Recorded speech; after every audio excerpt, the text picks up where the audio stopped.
چې کله د علم قدر په خپل زړه کې نه وي د علم زده کول هم د آسان نه وي دی علم نشي کولی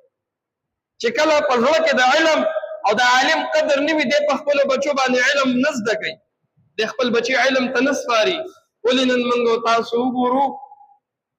په سالمه ایریا کې سروې وکړو نو اکه دکه یو کور به دوه وي چې هغه به رالګي او خپل بچی به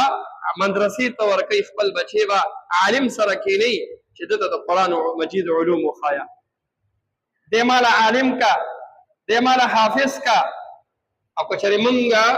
دا خبره وکړو چې او مونږ خو خپل بچي راولو دا هم ښه خبره ده په دې هم شکر وباسو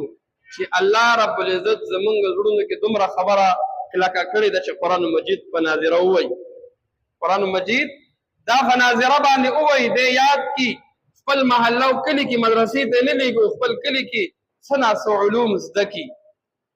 خو د دې نه وروسته چې کله دا بچی زما لږ رالوی شو دی د دنیاوي کار شو اوس د ستا د امتحان پته لګي چونکې دی خو ماشوم و تا دسه کولی شو نه یو مازدیګری و یو ټیم و یو ګنټه وه خو چې دا بچی ستا د مزدورۍ شو نو اوس ته د علم ته کښېنې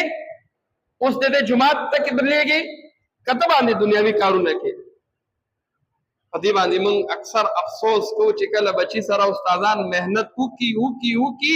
او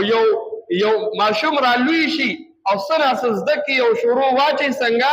او نو چونکې هغه پوهه خو د هغه هغې راځي چې هغه 14-15 سالو ته نږدې شي نو چې د د هغه د سبق ټیم راشي نو پلار یې چېرته بوځي دنیاوي کار ته کښېني